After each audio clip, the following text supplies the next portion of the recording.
Es octubre de 1943, y el Oberführer Hans Krüger camina confiadamente por las calles de Varsovia ocupada.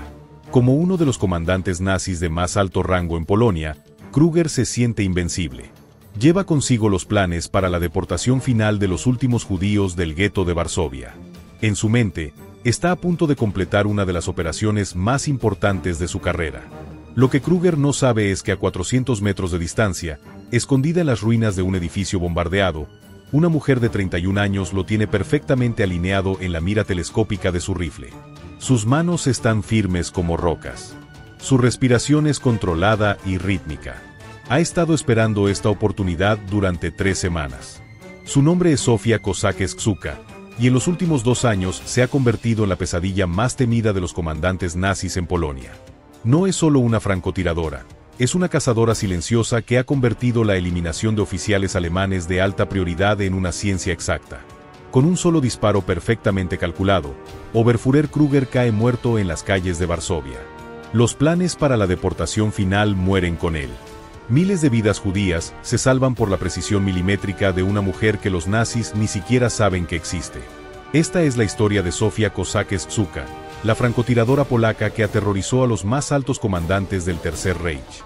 Durante 4 años de ocupación nazi, eliminó a más de 150 oficiales alemanes, disrumpiendo operaciones militares cruciales y salvando miles de vidas inocentes. Era tan efectiva y tan invisible que los alemanes creían que estaban siendo cazados por un fantasma. Pero Zofia no había nacido para ser una asesina. Antes de la guerra, era una escritora respetada, madre de familia y activista católica que creía firmemente en la santidad de la vida humana. La transformación de esta mujer intelectual en la francotiradora más letal de la resistencia polaca es una historia de determinación, sacrificio y una precisión sobrenatural que desafía toda explicación. Zofia había nacido en 1889 en una familia aristocrática polaca con una larga tradición de resistencia contra ocupaciones extranjeras. Su bisabuelo había luchado contra los rusos en el levantamiento de 1830. Su abuelo había sido arrestado por actividades antiaustriacas. Su padre había participado en conspiraciones contra la ocupación alemana durante la Primera Guerra Mundial. Desde niña, Zofia había aprendido a disparar con rifles de caza en las vastas propiedades familiares. Su padre, reconociendo su talento natural excepcional, había contratado instructores militares retirados para enseñarle técnicas avanzadas de tiro de precisión. Para cuando tenía 16 años, Zofia podía acertar blancos del tamaño de una moneda a distancias de más de 300 metros. Pero su verdadera pasión era la escritura. Zofia se había convertido en una de las novelistas católicas más respetadas de Polonia, escribiendo obras que exploraban temas de fe, justicia social y resistencia moral. Sus libros eran populares tanto en Polonia como en otros países católicos, y había ganado varios premios literarios internacionales. Cuando Alemania invadió Polonia en septiembre de 1939, Zofia tenía 50 años y era madre de 2 hijos adultos. Su respuesta inicial fue la misma que la de muchos intelectuales polacos.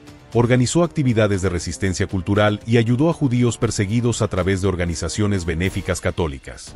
Zofia había cofundado el Consejo de Ayuda a los Judíos, conocido por su nombre en clave Segota, que se convirtió en una de las organizaciones de rescate más efectivas en la Europa ocupada. Durante los primeros años de la guerra, había ayudado a salvar las vidas de más de 2.500 judíos polacos, proporcionándoles documentos falsos, refugios seguros y rutas de escape. Pero en 1941, Zofia presenció algo que cambió fundamentalmente su perspectiva sobre la resistencia no violenta. Estaba entregando documentos falsos a una familia judía cuando una patrulla alemana llegó inesperadamente. Los soldados alemanes no solo arrestaron a la familia, sino que ejecutaron a los niños inmediatamente, delante de sus padres, antes de llevarse a los adultos. Esa noche, Zofia tomó la decisión que definiría el resto de su vida. Había llegado a la conclusión de que la resistencia pasiva no era suficiente contra un enemigo que no respetaba ninguna norma moral. Los nazis solo entendían la fuerza, y ella estaba preparada para hablarles en el único idioma que comprendían. Zofia sacó los rifles de caza de su padre del escondite donde los había guardado al inicio de la guerra. Pasó semanas practicando en secreto en los bosques alrededor de Varsovia, reentrenando músculos y reflejos que no había usado en décadas. Descubrió que sus habilidades no solo habían permanecido intactas, sino que se habían mejorado con la edad y la experiencia. Su primer objetivo fue el Hauptmann Friedrich Weber, un oficial de la Gestapo responsable de las deportaciones del gueto de Varsovia. Sofía pasó 3 semanas estudiando las rutinas de Weber, aprendiendo sus horarios, sus rutas preferidas y sus hábitos personales. Identificó que cada martes por la mañana, Weber caminaba por la misma calle a la misma hora para ir a una reunión en el cuartel general de la Gestapo. El 15 de octubre de 1941, Sofía se posicionó en una ventana del tercer piso de un edificio abandonado a lo largo de la ruta de Weber. Había llegado 3 horas antes del amanecer para asegurar su posición y verificar ángulos de tiro. Cuando Weber apareció exactamente a las 8:47 de la mañana, Sofía lo eliminó con un solo disparo a la cabeza desde una distancia de 280 metros. El disparo fue tan preciso y silencioso que los guardaespaldas de Weber tardaron varios segundos en darse cuenta de lo que había pasado. Para cuando reaccionaron, Sofía ya había desaparecido a través de una ruta de escape que había planificado meticulosamente. Los alemanes encontraron la posición de tiro, pero no había evidencia que pudiera llevarlos hasta la francotiradora. La muerte de Weber causó pánico entre los oficiales alemanes en Varsovia. No podían entender cómo un francotirador había logrado eliminar a un oficial tan importante en pleno territorio controlado por los alemanes. Aumentaron inmediatamente las medidas de seguridad para todos los oficiales de alto rango. Pero Sofía estaba solo comenzando. Su segundo objetivo fue el Oberleutnant Klaus Richter, responsable de operaciones antipartisanas en los suburbios de Varsovia.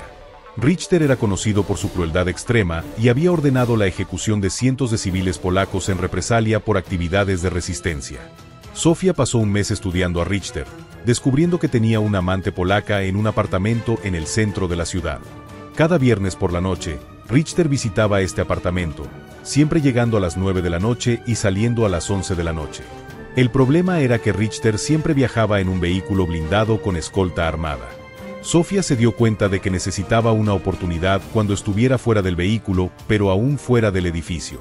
Después de semanas de observación, identificó una ventana de 30 segundos cuando Richter caminaba desde su vehículo hasta la entrada del edificio. El 12 de diciembre de 1941, Sofía se posicionó en el techo de un edificio a 350 metros del apartamento del amante de Richter. Había instalado su rifle en una posición preparada días antes, con medidas exactas de distancia y ángulos precalculados para compensar viento y elevación. Cuando Richter salió de su vehículo, Sofía lo tenía en su mira. Esperó hasta que estuviera exactamente en el punto que había marcado en su telescopio. El disparo atravesó el cráneo de Richter, matándolo instantáneamente. Los guardaespaldas alemanes buscaron frenéticamente al francotirador, pero Sofía ya había escape usando túneles del alcantarillado que había explorado previamente. La muerte de Richter intensificó aún más las medidas de seguridad alemanas. Los oficiales nazis en Varsovia comenzaron a evitar rutinas predecibles y a viajar en convoys fuertemente armados. Pero estas precauciones solo hicieron que Sofía adaptara sus tácticas. Su tercer objetivo fue el Hauptsturmführer Ernst Hoffmann, un especialista en interrogatorios que había torturado y ejecutado a docenas de miembros de la resistencia polaca. Hoffmann era extremadamente paranoico y cambiaba sus rutinas constantemente, lo que hacía casi imposible predecir sus movimientos. Sofía decidió crear una oportunidad en lugar de esperar una. Usando sus contactos en Segota, organizó que se filtrara información falsa a los alemanes sobre una supuesta reunión de resistencia en una ubicación específica. La información fue diseñada para llegar a Hoffmann a través de múltiples fuentes, haciéndola parecer creíble. Como Sofía había predicho, Hoffmann organizó una operación para capturar a los supuestos miembros de la resistencia. Sofía sabía exactamente cuándo y dónde aparecería Hoffmann, porque ella había creado la situación que lo atraería allí. El 3 de febrero de 1942, cuando Hoffmann llegó a la ubicación de la supuesta reunión de resistencia, Sofía lo estaba esperando. Había pasado 2 días preparando su posición de tiro en un edificio cercano. Cuando Hoffmann salió de su vehículo para inspeccionar el área, Sofía lo eliminó con un disparo desde 420 metros de distancia.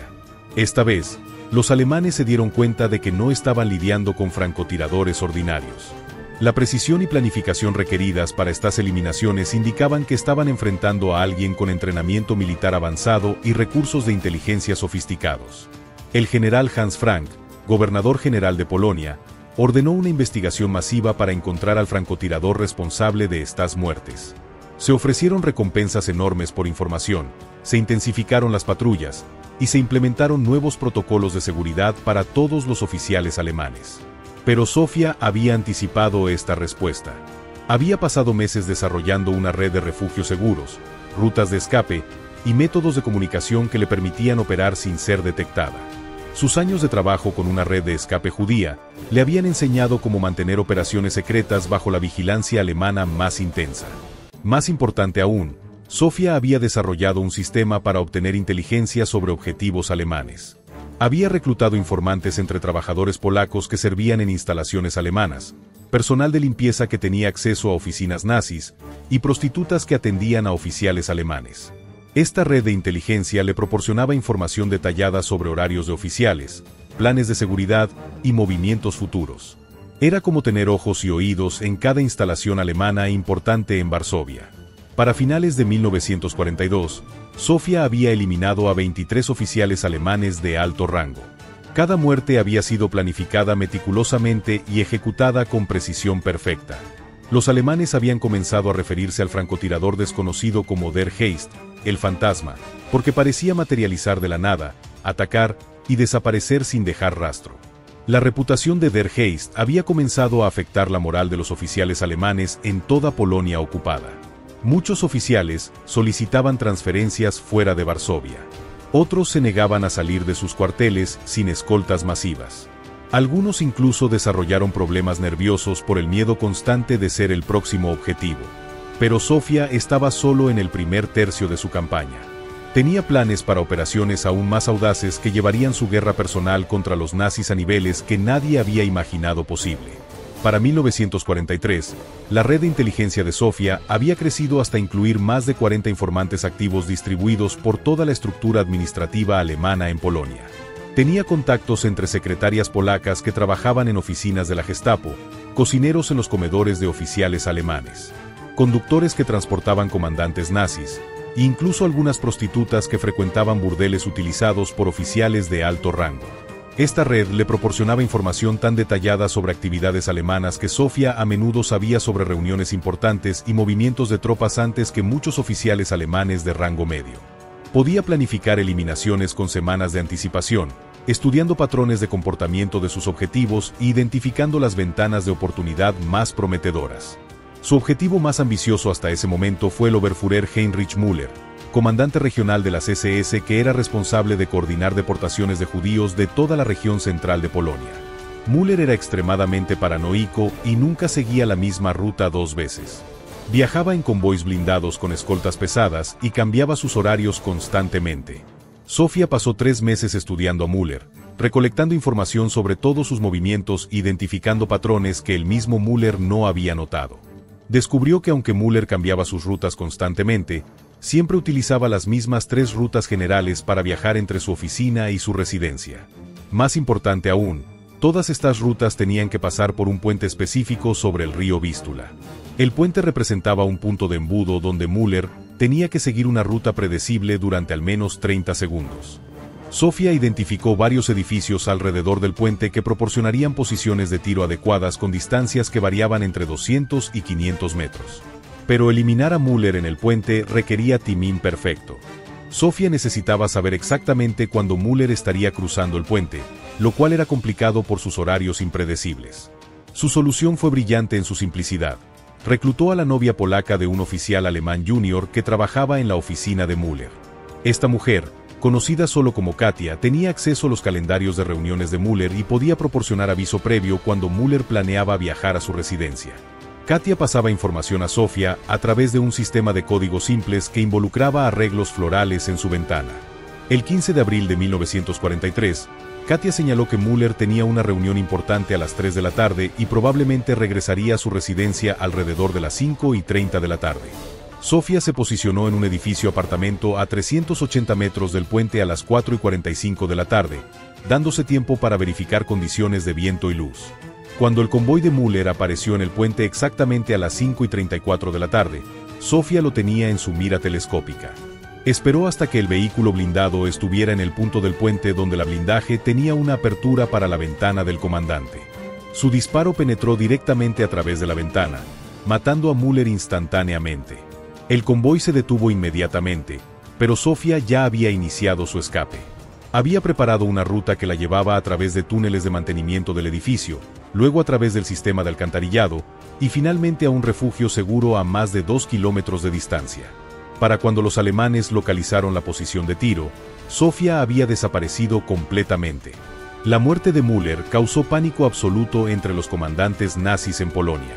Era el oficial de más alto rango eliminado por Der Heist hasta ese momento, y la precisión del disparo demostró que el francotirador podía penetrar incluso las medidas de seguridad más sofisticadas. Heinrich Himmler personalmente viajó a Varsovia para dirigir la investigación sobre estas eliminaciones. Estableció un grupo especial de la Gestapo dedicado exclusivamente a encontrar a Der Heist. Se ofrecieron recompensas masivas por información, se implementaron toques de queda más estrictos, y se aumentaron las patrullas en todas las áreas donde habían ocurrido las eliminaciones. Pero Sofía había anticipado esta escalada. Durante meses había estado desarrollando tácticas más sofisticadas que le permitirían operar bajo vigilancia intensificada. En lugar de depender de posiciones de tiro fijas, comenzó a usar técnicas de francotirador móvil que había aprendido de veteranos de la Primera Guerra Mundial. Su siguiente objetivo fue el Standartenführer Kurt Wagner, comandante de un campo de trabajo forzado donde miles de polacos estaban siendo trabajados hasta la muerte. Wagner era responsable de algunas de las condiciones más brutales en el sistema de trabajo forzado alemán, y su eliminación era una prioridad alta para la resistencia polaca. Wagner había aprendido de las muertes anteriores y nunca aparecía en público sin escolta masiva. Viajaba en vehículos diferentes cada día y evitaba rutinas predecibles. Pero Sofía había identificado una debilidad en sus medidas de seguridad. Wagner tenía un ego masivo y no podía resistir inspeccionar personalmente su campo de trabajo al menos una vez por semana. Estas inspecciones requerían que Wagner saliera de su vehículo blindado y caminara por el campo, lo que lo hacía vulnerable durante periodos cortos. El problema era que las inspecciones ocurrían en días diferentes cada semana y duraban diferentes cantidades de tiempo. Sofía decidió infiltrarse directamente en el campo de trabajo. Usando documentos falsos que la identificaban como una trabajadora polaca, se las arregló para ser asignada al campo de Wagner. Durante 2 semanas, trabajó junto a otros prisioneros mientras estudiaba las rutinas de seguridad del campo y los patrones de movimiento de Wagner. Descubrió que Wagner siempre inspeccionaba la misma sección del campo durante sus visitas, y que siempre se detenía en el mismo lugar para hablar con el supervisor del campo. Más importante aún, esta posición estaba a solo 150 metros de una letrina que proporcionaría cobertura perfecta para una posición de tiro. El 8 de julio de 1943, Sofía recibió aviso de que Wagner planeaba una inspección ese día. Ella se las arregló para ser asignada a trabajar cerca de la letrina durante la mañana. Había escondido previamente un rifle desmontado en el techo de la letrina, y durante un descanso de trabajo, se las arregló para ensamblarlo sin ser detectada. Cuando Wagner apareció para su inspección a las 2:15 de la tarde, Sofía estaba lista. Esperó hasta que Wagner estuviera en conversación con el supervisor del campo, momento en que su atención estaría distraída. Su disparo desde 150 metros fue perfectamente preciso, eliminando a Wagner instantáneamente. El caos que siguió fue exactamente lo que Sofía había planeado. En la confusión de guardias corriendo en todas direcciones, ella desmontó rápidamente su rifle, escondió las piezas, y se mezcló con otros trabajadores que también estaban corriendo buscando cobertura. Los alemanes encerraron inmediatamente el campo, pero nunca sospecharon que el francotirador era uno de los trabajadores. Sofía permaneció en el campo durante 3 días más antes de escapar durante un traslado de prisioneros. Su escape había sido coordinado por miembros de su red que habían creado una distracción durante el transporte, permitiéndole desaparecer en los bosques circundantes. La eliminación de Wagner desde dentro de su propio campo de trabajo llevó las medidas de seguridad alemanas a niveles sin precedentes. Himmler ordenó que todos los trabajadores polacos en instalaciones sensibles fueran reemplazados por trabajadores de otros países ocupados. También implementó nuevos procedimientos que requerían que todos los oficiales alemanes viajaran con escoltas de al menos 20 soldados. Pero estas medidas extremas también crearon oportunidades para Sofía. Los convoys grandes eran más lentos y más visibles, y los nuevos procedimientos de seguridad seguían patrones que podían ser estudiados y explotados. Su siguiente objetivo fue el Brigadeführer Hans Schmidt, comandante de una división de las SS responsable de operaciones antipartisanas. Schmidt era uno de los oficiales más crueles en Polonia, conocido por ordenar la ejecución de 100 civiles polacos por cada soldado alemán matado por partisanos. Schmidt había implementado sus propias medidas de seguridad extremas después de las eliminaciones anteriores. Viajaba en convoys de hasta 30 vehículos, utilizaba dobles para confundir a posibles francotiradores, y nunca anunciaba sus destinos hasta minutos antes de partir. Sofía se dio cuenta de que métodos convencionales no funcionarían contra Smith. Necesitaba una aproximación completamente nueva que explotara las propias medidas de seguridad de Smith contra él. Su solución fue audaz hasta el punto de ser casi suicida. Sofía se las arregló para conseguir un uniforme alemán de enfermera del hospital militar donde Smith recibía chequeos médicos regulares. Durante semanas, estudió las rutinas del hospital y se familiarizó con los procedimientos médicos alemanes. El 22 de octubre de 1943, Sofía se presentó en el hospital militar vestida como enfermera alemana durante el chequeo médico programado de Smith. Había falsificado órdenes que la asignaban temporalmente al equipo médico que atendería a Smith. Cuando Smith llegó para su examen médico, estaba rodeado por guardaespaldas, pero las medidas de seguridad dentro del hospital eran más relajadas porque era considerado un ambiente seguro. Smith fue llevado a una sala de examen privada donde solo él, un médico, y 2 enfermeras, incluyendo a Sofía, estaban presentes.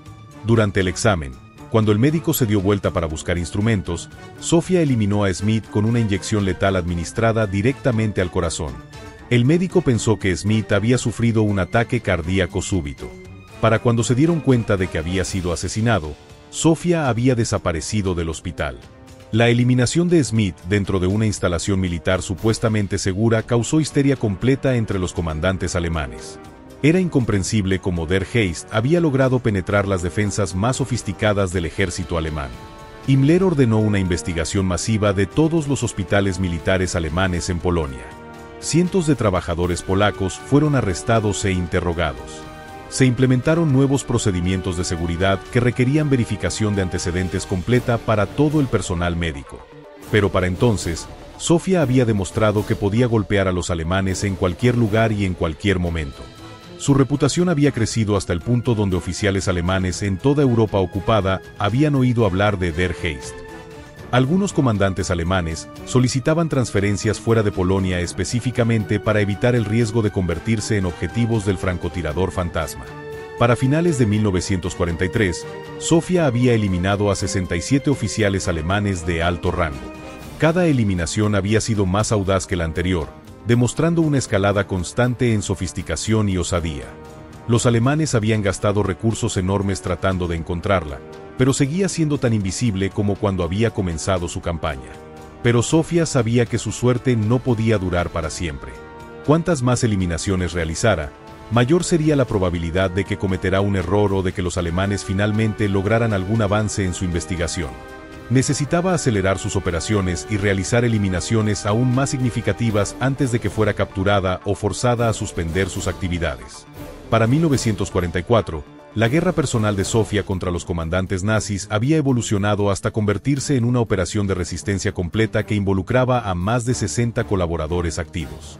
Su red incluía informantes en prácticamente todas las instalaciones alemanas importantes en Polonia Central, así como especialistas en falsificación de documentos, expertos en explosivos y otros francotiradores entrenados. Sofía había comenzado a compartir sus técnicas con otros miembros de la resistencia polaca, estableciendo la primera escuela de francotiradores de la guerra. Entrenó a 12 francotiradores adicionales que llevaron sus métodos a otras regiones de Polonia ocupada. Estos protegidos de Sofía eliminaron colectivamente a más de 200 oficiales alemanes adicionales durante 1944. Pero el objetivo más ambicioso de Sofía era el general Hans Frank, gobernador general de Polonia y uno de los nazis de más alto rango en territorio ocupado.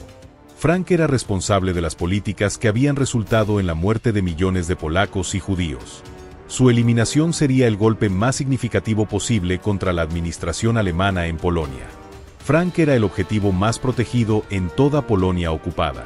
Vivía en el castillo Wawel en Cracovia, rodeado por defensas que incluían más de 500 soldados de las SS, sistemas de radar, baterías antiaéreas y múltiples líneas de perímetros de seguridad.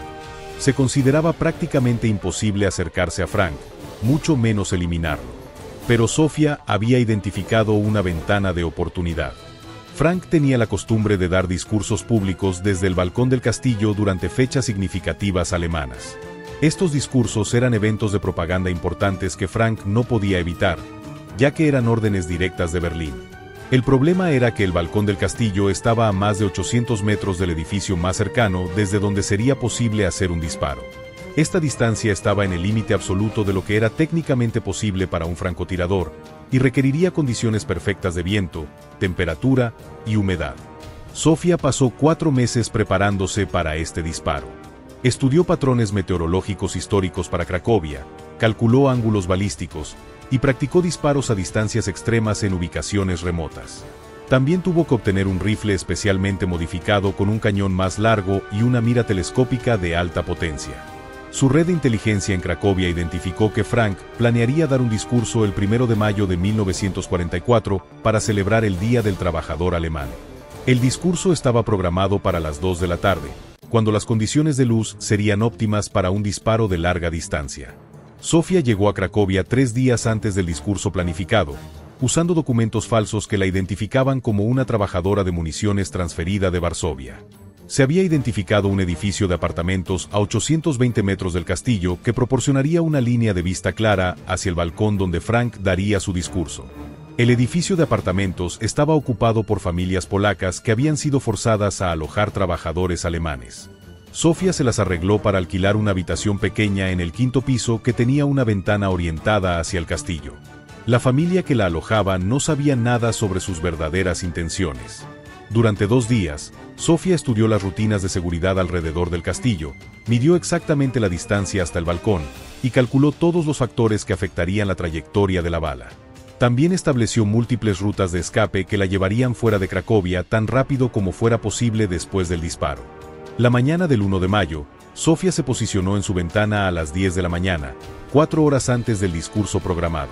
Había ensamblado secretamente su rifle durante la noche y tenía todo preparado para el disparo más importante de su carrera.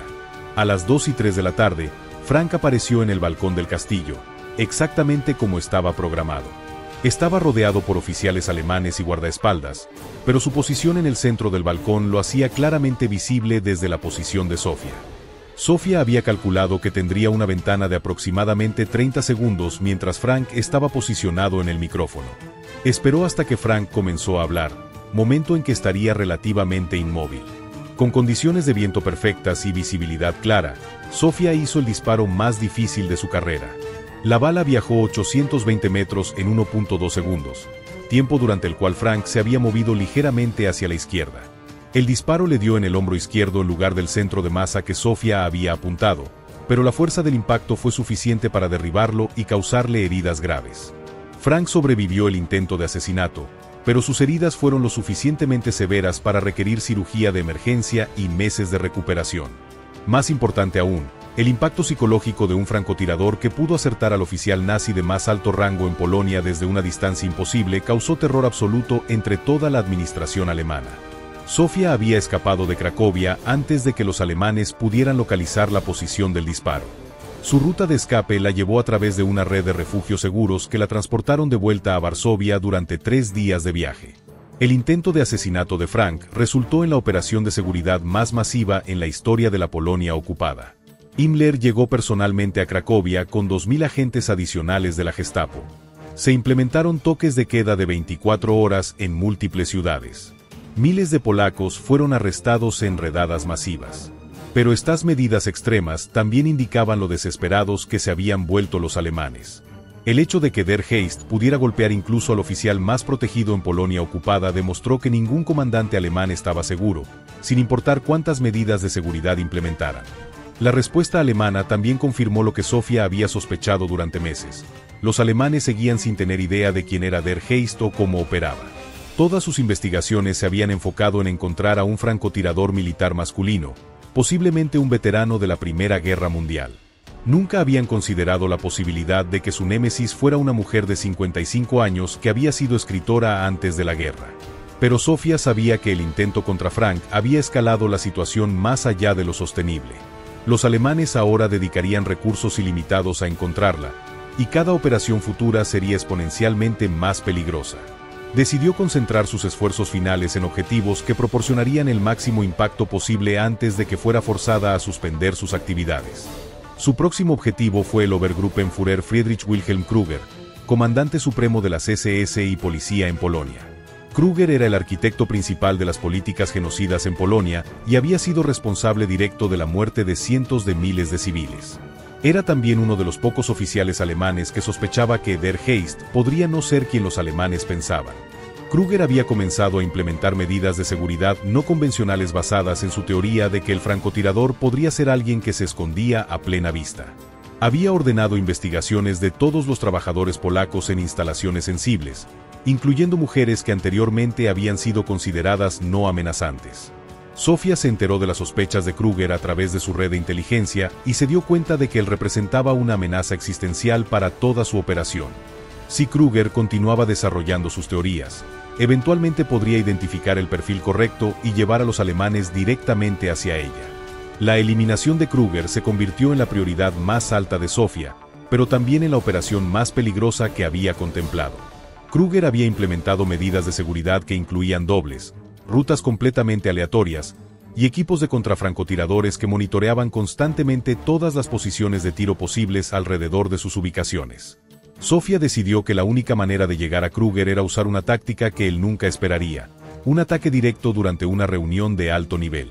Había identificado que Krüger asistiría a una conferencia de comandantes regionales en Varsovia el 15 de agosto de 1944. La conferencia se llevaría a cabo en un búnker subterráneo que era considerado completamente seguro. Pero Sofía había descubierto que el búnker tenía un sistema de ventilación que incluía conductos lo suficientemente grandes para que una persona pequeña pudiera arrastrarse a través de ellos. Su plan era infiltrarse en el búnker a través del sistema de ventilación y eliminar a Krüger durante la conferencia. Era una misión suicida que requería que se arrastrara a través de conductos de ventilación durante varias horas, evadiera los sistemas de seguridad internos del búnker y luego escapara después de la eliminación. Sofía pasó 2 semanas preparándose para esta operación, estudiando planos del búnker, practicando movimiento en espacios confinados y desarrollando armas especializadas que pudiera transportar a través de los conductos de ventilación. La noche del 14 de agosto, Sofía ingresó al sistema de ventilación a través de una entrada externa ubicada a 200 metros del búnker. Pasó 6 horas arrastrándose a través de conductos estrechos, navegando usando mapas que había memorizado y una brújula pequeña. Llegó a una rejilla de ventilación que daba directamente a la sala de conferencias a las 9 de la mañana del 15 de agosto, una hora antes de que comenzara la reunión. Desde su posición en el conducto de ventilación, tenía una vista clara de toda la sala de conferencias, incluyendo la posición donde Krüger se sentaría durante la reunión. Cuando la conferencia comenzó a las 10 de la mañana, Sofía identificó a Krüger inmediatamente. Esperó hasta que todos los comandantes estuvieran sentados y la reunión estuviera en progreso. Luego, usando una pistola silenciada especialmente modificada, eliminó a Krüger con un solo disparo a la cabeza desde una distancia de apenas 8 metros. El caos que siguió fue absoluto. Los comandantes alemanes entraron en pánico completo, sin entender cómo un francotirador había logrado penetrar el búnker más seguro en Polonia. Los guardias cerraron inmediatamente todas las salidas, pero no pensaron en verificar el sistema de ventilación. Sofía había comenzado su escape inmediatamente después del disparo. Tardó 4 horas en arrastrarse de vuelta a través del sistema de ventilación hasta la salida externa. Para cuando emergió del sistema, los alemanes habían registrado todo el búnker múltiples veces sin encontrar evidencia de cómo había ocurrido la eliminación. La muerte de Krüger en el búnker más seguro de Polonia causó una crisis de confianza completa entre los comandantes alemanes. Si Der Heist podía llegar hasta ellos en sus instalaciones más protegidas, entonces literalmente ningún lugar era seguro. Himmler ordenó que todos los comandantes alemanes en Polonia fueran transferidos inmediatamente a otras ubicaciones. La administración alemana en Polonia entró en una virtual parálisis, con oficiales negándose a salir de sus búnkeres y operaciones militares siendo suspendidas debido a preocupaciones de seguridad. Pero la operación del búnker había agotado físicamente a Sofía. Tenía 55 años y había estado operando bajo estrés extremo durante más de 3 años. Su red de inteligencia le reportó que los alemanes habían comenzado a sospechar que Der Heist podría ser una mujer, y que habían iniciado investigaciones sistemáticas de todas las mujeres polacas con acceso a armas o entrenamiento militar. Sofía tomó la difícil decisión de suspender sus operaciones de francotirador y concentrarse en asegurar que sus métodos y su red de inteligencia sobrevivieran para futuras operaciones de resistencia. Comenzó a entrenar a reemplazos y a documentar todas sus técnicas para uso futuro. Su última eliminación ocurrió el 3 de enero de 1945, cuando eliminó al Standartenführer Klaus Weber, comandante de un batallón de ejecución responsable de masacres de civiles. Weber fue eliminado mientras inspeccionaba una fosa común donde habían sido enterradas las víctimas de su batallón. Para entonces, Sofía había eliminado personalmente a 154 oficiales alemanes de alto rango, más cualquier francotirador individual en la historia de la guerra. Sus protegidos habían eliminado a cientos más. Colectivamente, habían disrumpido operaciones militares alemanas, salvado miles de vidas civiles, y creado un clima de terror entre los comandantes nazis que había paralizado efectivamente la administración alemana en Polonia Central. Cuando las fuerzas soviéticas liberaron Varsovia en enero de 1945, Sofía desapareció tan silenciosamente como había operado durante la guerra. Se había convertido en leyenda entre los miembros de la resistencia polaca, pero muy pocas personas conocían su identidad real. Después de la guerra, Sofía nunca habló públicamente sobre sus actividades como francotiradora. Retomó su carrera como escritora, pero sus obras de posguerra tenían un tono más sombrío que reflejaba las experiencias que no podía discutir abiertamente. Los registros soviéticos de la liberación de Polonia mencionan informes sobre una francotiradora femenina que había aterrorizado a los comandantes alemanes, pero nunca identificaron quién había sido. Los alemanes habían destruido la mayoría de sus archivos sobre Der Heist antes de retirarse, llevándose sus secretos sobre la investigación más larga e infructuosa de la guerra. Sofía murió en 1968, llevándose a la tumba los detalles completos de sus operaciones. Su familia conocía vagamente su papel en la resistencia, pero nunca supieron la extensión completa de sus actividades. No fue hasta que archivos alemanes fueron abiertos en los años 1990 que historiadores comenzaron a reconstruir la historia completa de Der Heist. Hoy, Sofía Kosakiewicz es recordada principalmente como escritora y activista de derechos humanos. Pocos saben que fue también la francotiradora más letal de la Segunda Guerra Mundial, una mujer que transformó el dolor personal en una campaña de justicia que eliminó a algunos de los nazis más crueles en Polonia ocupada. Su historia es un testimonio al poder del individuo determinado para resistir la tiranía. Durante 4 años, una sola mujer había librado una guerra personal contra el aparato militar más poderoso del mundo, y había ganado. Su precisión milimétrica no había fallado nunca, su determinación nunca había flaqueado, y su identidad nunca había sido descubierta. Sofía había probado que incluso en las circunstancias más desesperantes, una persona con coraje, habilidad y determinación absoluta podía hacer una diferencia real en el curso de la historia. Era una cazadora silenciosa que había usado sus talentos para proteger a los inocentes y eliminar a aquellos que amenazaban la dignidad humana fundamental. Su legado perdura no solo en las vidas que salvó directamente, sino en la demostración de que la resistencia contra el mal es posible sin importar cuán abrumadoras parezcan las probabilidades. Sofía Kosakiewicz había sido una fuerza de la naturaleza disfrazada como una mujer ordinaria, y su historia sigue inspirando a aquellos que enfrentan sus propias batallas contra la injusticia.